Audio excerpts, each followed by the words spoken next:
Almost everything you need to know. Hello ಮಿತ್ರ, ನೀವು ಯಾವತ್ತಾದ್ರೂ ನಿಮ್ಮನ್ನ ನೀವು ಕನ್ನಡಿಯಲ್ಲಿ ನೋಡ್ಬೇಕಾದ್ರೆ ನಿಮ್ಮ ಲುಕ್ಕನ್ನ ಇಂಪ್ರೂವ್ ಮಾಡಬೇಕು ಅಂತ ಅನ್ಕೋತೀರಾ? ಜನರಲ್ ಆಗಿ ಸೆಲ್ಫಿ ಅಥವಾ ಫೋಟೋನ ತೆಗೆದು ನೋಡ್ಬೇಕಾದ್ರೆ ನಿಮ್ಗೆ ಡಬಲ್ ಚಿನ್ ಅಥವಾ ಸೈಡ್ ಆಂಗಲ್ ಇಂದ ನೋಡ್ಬೇಕಾದ್ರೆ ನಿಮ್ಮ ಫೇಸು ಈ ರೀತಿ ಇದೆಯಾ? ಹಾಗಿದ್ರೆ ಖಂಡಿತವಾಗಿ ಈ ವಿಡಿಯೋವನ್ನ ನೀವು ನೋಡ್ಲೇಬೇಕು. ಯಾಕಂದ್ರೆ ನಿಮ್ ರೀತಿನೇ ಈ ಲೋಕದಲ್ಲಿ ಸುಮಾರು ಜನ ಈ ಪ್ರಾಬ್ಲಮ್ ಅನ್ನ ಫೇಸ್ ಮಾಡಿದ್ದಾರೆ. ಮತ್ತೆ ಅವರು ಒಂದು ವಿಷಯವನ್ನ ಫಾಲೋ ಮಾಡಿ ಯಾವುದೇ ಸರ್ಜರಿ ಇಲ್ಲದೆ ಅವರ ಫೇಶಿಯಲ್ ಫೀಚರ್ ಮತ್ತೆ ಲುಕ್ಸ್ ಅನ್ನ ಚೆನ್ನಾಗಿ ಇಂಪ್ರೂವ್ ಮಾಡ್ಕೊಂಡಿದ್ದಾರೆ. ಲುಕ್ಸ್ ಅನ್ನ ಮಾತ್ರ ಇಂಪ್ರೂವ್ ಮಾಡದೆ ಅವರ ಹೆಲ್ತ್ ಅನ್ನು ಕೂಡ ಅವರು ಚೆನ್ನಾಗಿ ಇಂಪ್ರೂವ್ ಮಾಡ್ಕೊಂಡ್ರು. ಅವ್ರ ಮುಖ ಈ ರೀತಿ ಇತ್ತು, ಅದನ್ನ ಅವರು ಈ ರೀತಿ ಚೇಂಜ್ ಮಾಡಿದ್ರು. ಅದಕ್ಕೆ ಅವ್ರು ಫಾಲೋ ಮಾಡಿದ ವಿಷಯ ಏನ್ ಗೊತ್ತಾ? ಮ್ಯೂಯಿಂಗ್. ಹಂಗಂದ್ರೆ ಏನು? ಇದ್ರ ಬಗ್ಗೆ ನಾನು ಕೇಳಲೇ ಇಲ್ವಲ್ಲ ಅಂತ ನೀವು ಕೇಳಬಹುದು. ಸರಿ, ಅದನ್ನ ನಾನು ಎಕ್ಸ್ಪ್ಲೇನ್ ಮಾಡ್ತೀನಿ. ಮ್ಯೂಯಿಂಗ್ ಅನ್ನೋದು ಏನು ಇಲ್ಲ, ನಿಮ್ಮ ನಾಲಿಗೆ ಇದೆಯಲ್ಲ ಅದನ್ನ ನೀವು ಊಟ ಮಾಡದೇ ಇರುವಾಗ, ಮಾತಾಡದೆ ಇರುವಾಗ, ಅಂದ್ರೆ ನೀವು ಸೈಲೆಂಟ್ ಆಗಿ ಇರುವಾಗ ನಿಮ್ಮ ನಾಲಿಗೆ ಇರತ್ತಲ್ಲ, ಅದರ ಡಿಫಾಲ್ಟ್ ರೆಸ್ಟಿಂಗ್ ಪೊಸಿಷನ್ ಇರುತ್ತಲ್ಲ, ಅದನ್ನ ನಿಮ್ಮ ಬಾಯ ಅಪ್ಪರ್ ಪ್ಯಾಲೆಟ್ ಅಲ್ಲಿ ಇಡಬೇಕು. ಅಂದ್ರೆ ಈ ಅನಿಮೇಷನ್ ಅಲ್ಲಿ ಕಾಣೋ ರೀತಿ ನಿಮ್ಮ ನಾಲಿಗೆಯ ಡಿಫಾಲ್ಟ್ ರೆಸ್ಟಿಂಗ್ ಪೊಸಿಷನ್ ಬಂದು ಈ ಅನಿಮೇಷನ್ ಅಲ್ಲಿ ತೋರಿಸೋ ಹಾಗೆ ನಿಮ್ಮ ಬಾಯ ರೂಫ್ ಅಲ್ಲಿ ನಾಲಿಗೆ ರೆಸ್ಟ್ ಆಗಿರಬೇಕು. ನಿಮ್ಮ ಜೀವನ ಪೂರ್ತಿ ಎಷ್ಟು ಟೈಮು ಈ ರೀತಿ ನೀವು ಶಾಂತವಾಗಿ ಇರಬೇಕಾದ್ರೆ ಈ ಟಂಗ್ ಪೊಸಿಷನ್ ಅನ್ನ ಈ ರೀತಿ ಇಟ್ಕೊಂಡಿರ್ತೀರೋ ಅಷ್ಟ್ರ ಮಟ್ಟಿಗೆ ನೀವು ಸ್ವಲ್ಪ ನಿಮ್ಮ ಫೇಶಿಯಲ್ ಫೀಚರ್ಸ್ ಅನ್ನ ಇಂಪ್ರೂವ್ ಮಾಡ್ಕೊಂಡೇ ಬರ್ತೀರಾ. ಶಾರ್ಟ್ ಆಗಿ ಹೇಳ್ಬೇಕಂದ್ರೆ ನೋಡೋದಿಕ್ಕೆ ಅಂದವಾಗಿ ಬದಲಾಗ್ತೀರಾ. ಮನುಷ್ಯರ ಮಟ್ಟಿಗೆ ಚಂದ ಅನ್ನೋದು ಹಿಂಗೆ ಇರ್ಬೇಕು ಅಂತ ಏನಿಲ್ಲ. ಅವರು ಒಂದು ವಿಷಯವನ್ನ ನೋಡಿದ್ರೆ ಅದು ಎಷ್ಟ್ರ ಮಟ್ಟಿಗೆ ಸಿಮೆಟ್ರಿಕ್ ಆಗಿ ಇದೆಯೋ ಅದನ್ನ ಅವರು ಚಂದ ಅಂತ ಅನ್ಕೊಳ್ಳೋದಿಕ್ಕೆ ಅವರು ಸ್ಟಾರ್ಟ್ ಮಾಡ್ತಾರೆ.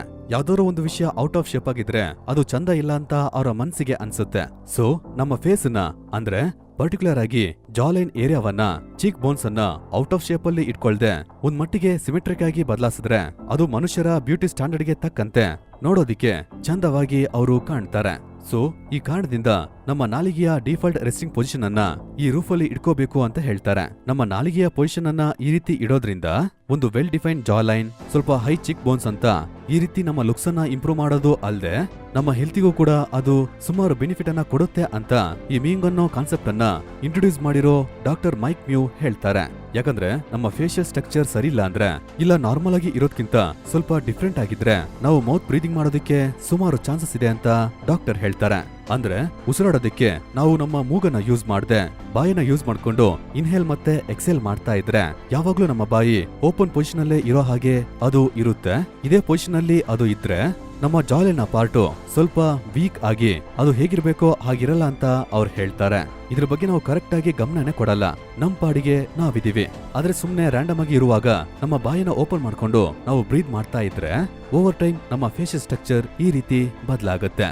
ನಮ್ಮ ಫೇಶಿಯಲ್ ಸ್ಟ್ರಕ್ಚರ್ ಈ ರೀತಿ ಬದಲಾಗೋದು ಅಲ್ಲದೆ ಮೂಗಿಂದ ಬ್ರೀದ್ ಮಾಡಿದ್ರೆ ನಮ್ಗೆ ಏನೆಲ್ಲ ಸಿಗುತ್ತೋ ಆ ಬೆನಿಫಿಟ್ ಕೂಡ ನಮ್ಗೆ ಸಿಗೋದೇ ಇಲ್ಲ. ಮೂಗಿಂದ ಬ್ರೀದಿಂಗ್ ಮಾಡಿದ್ರೆ ನಮ್ಗೆ ಏನ್ ಬೆನಿಫಿಟ್ ಅಂತ ಕೇಳ್ತೀರಾ? ಮೂಗಿಂದ ನಾವು ಬ್ರೀದಿಂಗ್ ಮಾಡ್ಬೇಕಾದ್ರೆ ಗಾಳಿ ನಮ್ಮ ಲಂಗ್ಸ್ ಅನ್ನ ಎಂಟರ್ ಆಗಕ್ಕಿಂತ ಮುಂಚೆನೆ ನಮ್ಮ ಮೂಗು ಫಿಲ್ಟ್ರೇಷನ್ ಪ್ರಾಸೆಸ್ ಅನ್ನ ಮಾಡಿ ಸ್ವಲ್ಪ ತೇವಾಂಶವನ್ನ ಕೊಟ್ಟು ಅದನ್ನ ಒಂದು ವಾರ್ಮ್ ಕಂಡೀಷನ್ಗೆ ತಗೊಂಡ್ಬಂದು ನಮ್ಮ ಲಂಗ್ಸ್ ಗೆ ಅದು ಬಿಡುತ್ತೆ. ಆದ್ರೆ ನಾವು ಬಾಯಲ್ಲೇ ಬ್ರೀದಿಂಗ್ ಮಾಡ್ತಾ ಇದೀವಿ ಅಂತ ಅನ್ಕೊಳ್ಳಿ, ಆವಾಗ ಈ ಪ್ರಾಸೆಸ್ ಅನ್ನೋದು ನಡೆಯೋದೇ ಇಲ್ಲ. ಇದರಿಂದ ಬೇಗ ನಾಲಿಗೆಯ ಹಿಂಭಾಗದ ಭಾಗ ಇದರಿಂದ ಡ್ರೈ ಆಗ್ಬಿಡುತ್ತೆ. ಇದರಿಂದನೇ ಸುಮಾರು ಜನ ನಿದ್ದೆ ಮಾಡ್ಬೇಕಾದ್ರೆ ಗೊರ್ಕೆ ಹೊಡ್ಕೊಂಡು ನಿದ್ದೆ ಮಾಡ್ತಾರೆ.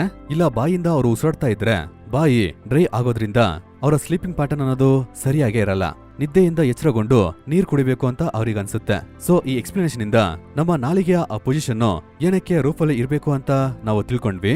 ಹಾಗೆ ಬಾಯಿಂದ ಉಸಿರಾಡದೆ ಮೂಗಿಂದ ಉಸಿರಾಡೋದು ಎಷ್ಟು ಒಳ್ಳೇದು ಅಂತ ಕೂಡ ನಾವು ತಿಳ್ಕೊಂಡ್ವಿ. ಸೊ ಈ ವೈ ರೀಸನ್ ನಿಮ್ಗೆ ಅರ್ಥ ಆಗಿದ್ರಿಂದ ಬನ್ನಿ ಈ ಮ್ಯೂಯಿಂಗ್ ಪ್ರೊಸೆಸ್ ಅನ್ನ ಹೇಗ್ ಮಾಡೋದು ಅಂತ ನೋಡೋಣ. ಹಾಗೆ ಅದರ ಡೂಸ್ ಮತ್ತೆ ಡೋಂಟ್ಸ್ ಅನ್ನ ಕೂಡ ತಿಳ್ಕೊಳ್ಳೋಣ. ಅದು ಮಾತ್ರ ಅಲ್ಲದೆ ಮ್ಯೂಯಿಂಗ್ ಜೊತೆ ಸೇರಿ ಯಾವ್ದೆಲ್ಲ ಅಡಿಷನಲ್ ಆಗಿ ನಾವು ಮಾಡಿದ್ರೆ ನಮ್ಮ ಫೇಸ್ ನ ಸಿಮೆಟ್ರಿ ಇಂಪ್ರೂವ್ ಆಗುತ್ತೆ ಅಂತ ನಾವು ನೋಡೋಣ.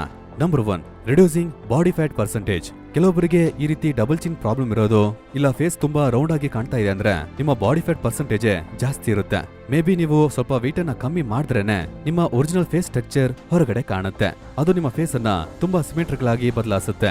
ಆದ್ರೆ ನಿಮ್ಮ ಬಾಡಿ ಫ್ಯಾಟ್ ಪರ್ಸೆಂಟೇಜ್ ತುಂಬಾ ಕಮ್ಮಿ ಇದ್ದು ನಿಮ್ಮ ಫೇಸ್ ಅನ್ಕೊಂಡ್ ಹಾಗೆ ಸಿಮೆಟ್ರಿಕ್ ಆಗಿ ಇಲ್ಲ ಅಂದ್ರೆ, ಇಲ್ಲ ನೀವು ಇಂಪ್ರೂವ್ಮೆಂಟ್ ಮಾಡ್ಕೋಬೇಕು ಅಂತ ಅನ್ಕೊಂಡ್ರೆ ಈ ಮ್ಯೂಯಿಂಗ್ ಪ್ರಾಸೆಸ್ ಅನ್ನ ನೀವು ಟ್ರೈ ಮಾಡಿ ನೋಡಬಹುದು.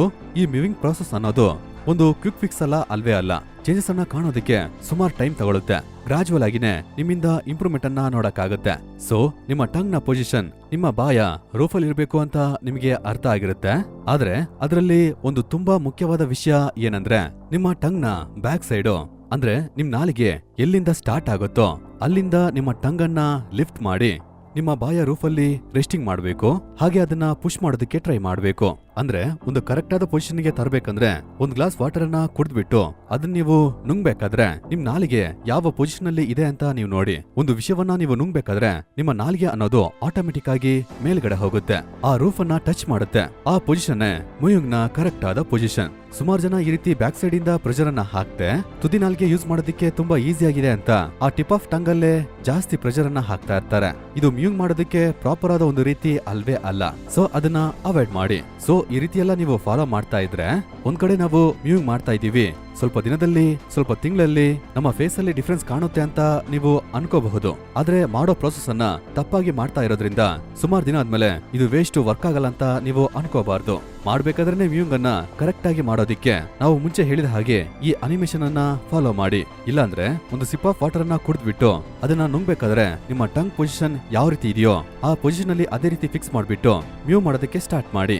ಇಲ್ಲ ಇದರಲ್ಲಿ ಇನ್ನೂ ಕ್ಲಾರಿಟಿ ಬೇಕಂದ್ರೆ ಆರ್ಥೋಟ್ರೋಪಿಕ್ಸ್ ಅನ್ನೋ ಡಾಕ್ಟರ್ ಮೈಕ್ ಮ್ಯೂನ ಯೂಟ್ಯೂಬ್ ಚಾನಲ್ ಅಲ್ಲಿರೋ ಈ ವಿಡಿಯೋವನ್ನ ರೆಫರ್ ಮಾಡ್ಕೊಳ್ಳಿ. ಇಲ್ಲ ಆಕ್ಚುಲ್ ಆಗಿ ಒಬ್ಬ ಹುಡುಗ ಮಾಡೋ ಡೆಮೋವನ್ನ ನೋಡ್ಬೇಕಂದ್ರೆ ಈಗ ಈ ವಿಡಿಯೋದಲ್ಲಿ ನೀವು ನೋಡೋ ಹಾಗೆ ಫಸ್ಟ್ ಹಿಂದ್ಗಡೆ ಇರೋ ನಾಲಿಗೆಯನ್ನ ಟಾಪಿಗೆ ತಗೊಂಡ್ಬಂದ್ಬಿಟ್ಟು ಮತ್ತೆ ಬ್ಯಾಲೆನ್ಸ್ ಪೋರ್ಷನ್ ಅನ್ನ ಕವರ್ ಮಾಡಬೇಕು. ಸೈಡ್ ವ್ಯೂ ಇಂದ ನೋಡ್ಬೇಕಾದ್ರೆ ಅದು ಹೀಗೆ ಕಾಣುತ್ತೆ. ಈ ವಿಡಿಯೋವನ್ನ ಕಂಪ್ಲೀಟ್ ಆಗಿ ನೋಡ್ಬೇಕಂದ್ರೆ ಮೀವಿಂಗ್ ಫಾರ್ ಬಿಗಿನರ್ಸ್ ಅಂತ ಆಸ್ಟ್ರೋಸ್ಕೈ ಅನ್ನೋ ಯೂಟ್ಯೂಬ್ ಚಾನಲ್ ಅಲ್ಲಿ ಇದೆ, ಅಲ್ಲಿ ಹೋಗಿ ನೀವು ಚೆಕ್ ಮಾಡ್ಕೊಳ್ಳಿ. ಮತ್ತೆ ನೀವು ಚಿಂಗಮ್ ಅನ್ನ ತಿನ್ನೋದ್ರಿಂದನೂ ಕೂಡ ನಿಮ್ಮ ಫೇಸಿಗೆ ಎಕ್ಸರ್ಸೈಸ್ ಕೊಡೋದಕ್ಕೆ ನೀವು ಸ್ಟಾರ್ಟ್ ಮಾಡಬಹುದು. ಇದು ನಿಮ್ಗೆ ಡಿಫೈನ್ಡ್ ಜಾಲ್ ಅನ್ನ ತರೋದಕ್ಕೆ ತುಂಬಾ ಹೆಲ್ಪ್ ಮಾಡುತ್ತೆ. ಬೇಕಂದ್ರೆ ಈ ಚಿಂಗಮ್ ಅನ್ನ ಕೂಡ ನಿಮ್ಮ ಬಾಯ ರೂಫ್ ಅಲ್ಲಿ ಸ್ಪ್ರೆಡ್ ಮಾಡೋದಕ್ಕೆ ನೀವು ಟ್ರೈ ಮಾಡಿ. ಅದನ್ನ ಚಪಾತಿ ತಟ್ಟೋ ರೀತಿ ಫ್ಲಾಟ್ ಆಗಿ ನಿಮ್ಮ ಬಾಯಿನ ಅಪ್ಪರ್ ಪ್ಯಾಲೆಟ್ ಅಲ್ಲಿ ಸ್ಪ್ರೆಡ್ ಮಾಡೋದಕ್ಕೆ ನೋಡಿ. ಇದು ಕೂಡ ನಿಮ್ಮ ನಾಲಿಗೆಗೆ ಎಕ್ಸರ್ಸೈಸ್ ಅನ್ನ ಕೊಡುತ್ತೆ. ನಿಮ್ಮ ನಾಲಿಗೆಯನ್ನ ರೂಫ್ ಅಲ್ಲಿ ಒತ್ತೋ ಹಾಗೆ ಅದು ನಿಮ್ಗೆ ಈಸಿಯಾಗಿ ಹೆಲ್ಪ್ ಮಾಡುತ್ತೆ. ಸರಿ, ಇದೆಲ್ಲ ಓಕೆ. ಈಗ ಹೇಳಿರೋ ವಿಷಯವನ್ನ ನಾವು ಕಾನ್ಶಿಯಸ್ ಆಗಿ ಇರ್ಬೇಕಾದ್ರೆ ಇವೆಲ್ಲವನ್ನ ಫಾಲೋ ಮಾಡ್ತೀವಿ. ಆದ್ರೆ ನಿದ್ದೆ ಮಾಡ್ಬೇಕಾದ್ರೆ ನಾವು ಏನ್ ಮಾಡೋದು? ಇಷ್ಟ ದಿನ ಬಾಯಿನ ಓಪನ್ ಮಾಡಿನ ಮಲ್ಕೊಳ್ಳೋದು ನಮ್ಗೆ ಗೊತ್ತಿಲ್ಲದೆ ಆಗಿರಬಹುದು. ಆ ಅಭ್ಯಾಸವನ್ನ ಹೇಗ್ ಚೇಂಜ್ ಮಾಡೋದು ಅಂತ ನೀವು ನಂತರ ಕೇಳ್ತೀರಾ. ನಿಮ್ಗೆ ಶೀತ ಆಗಿಲ್ಲ ಅಂದ್ರೆ ನೋಸ್ ಬ್ಲಾಕ್ ಆಗದೆ ಇದ್ರೆ ಬೇಕಾದ್ರೆ ಈ ವಿಷಯವನ್ನ ನೀವು ಟ್ರೈ ಮಾಡಿ ನೋಡಿ. ಒಂದು ಸಣ್ಣ ಪೀಸ್ ಆಫ್ ಸೆಲೋಟೇಪ್ ರೀತಿ ಒಂದು ಟೇಪ್ ಅನ್ನ ನೀವು ತಗೊಂಡು ನಿಮ್ಮ ಲಿಪ್ಸ್ ನ ಸೆಂಟರ್ ಅಲ್ಲಿ ವರ್ಟಿಕಲ್ ಆಗಿ ಅದನ್ನ ಅಂಟಿಸಿ ನೀವು ನಿದ್ದೆ ಮಾಡೋದಕ್ಕೆ ಟ್ರೈ ಮಾಡಬಹುದು ಅಂತ ಆಥರ್ ಜೇಮ್ಸ್ ನೆಸ್ಟರ್ ನ ಬುಕ್ ಬ್ರೀದ್ ಅಲ್ಲಿ ಹೇಳಿದ್ದಾರೆ. ಆಥರ್ ಜೇಮ್ಸ್ ನೆಸ್ಟರ್ ಒಬ್ರು ಜರ್ನಲಿಸ್ಟೇ.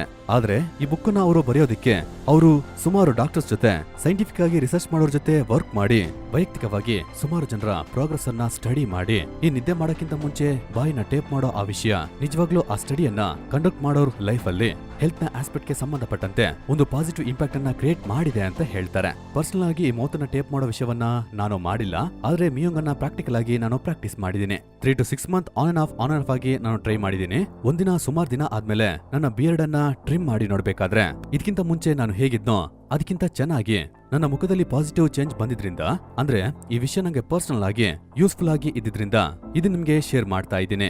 ಸುಮಾರು ಜನ ನಮ್ಮ ಫೇಸ್ ನ ಸ್ಟ್ರಕ್ಚರ್ ಅನ್ನ ಚೇಂಜ್ ಮಾಡಕ್ಕಾಗಲ್ಲ, ಅದು ಜೆನೆಟಿಕ್ ಅಂತ ಅನ್ಕೋತಾರೆ.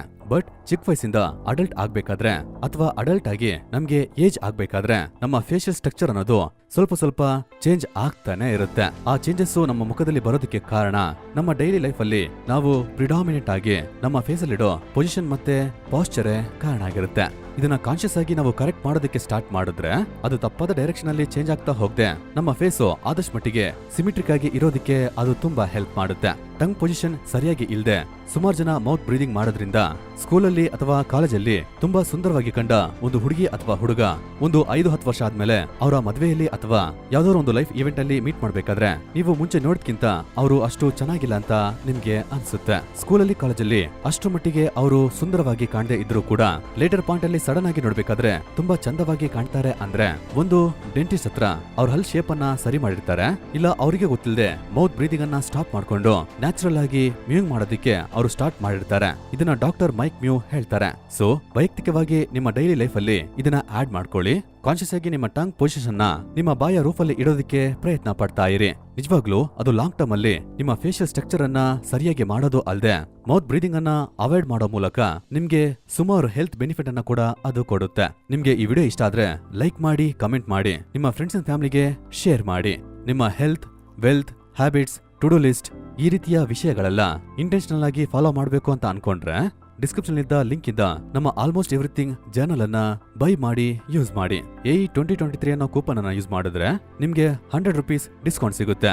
ಬ್ರೀದಿಂಗ್ ಬಗ್ಗೆ ಇನ್ನೂ ಡೀಟೇಲ್ ಆಗಿ ತಿಳ್ಕೋಬೇಕು ಅಂತ ಅನ್ಕೊಂಡ್ರೆ ಬ್ರೀದ್ ಅನ್ನೋ ಈ ಬುಕ್ ನ ತಗೊಂಡು ಓದಿ ನೋಡಿ. ನಮ್ಮ ಚಾನಲ್ ಅಲ್ಲಿ ಹೆಲ್ತ್ ಬಗ್ಗೆ ಅಪ್ಲೋಡ್ ಮಾಡಿರೋ ವಿಡಿಯೋಸ್ ಅನ್ನ ನೀವಿಲ್ಲಿ ಕ್ಲಿಕ್ ಮಾಡಿ ನೋಡ್ಕೋಬಹುದು. ಡಿಸ್ಕ್ರಿಪ್ಷನ್ ಅಲ್ಲಿ ಕೊಟ್ಟಿದ್ದ ಲಿಂಕ್ ಅನ್ನ ಯೂಸ್ ಮಾಡ್ಕೊಂಡು ನಮ್ಮನ್ನ ಇನ್ಸ್ಟಾಗ್ರಾಮ್ ಮತ್ತೆ ಟೆಲಿಗ್ರಾಮ್ ಅಲ್ಲಿ ಫಾಲೋ ಮಾಡ್ಕೊಳ್ಳಿ. ಕೊನೆಯದಾಗಿ ಥ್ಯಾಂಕ್ ಯು ಫಾರ್ ವಾಚಿಂಗ್.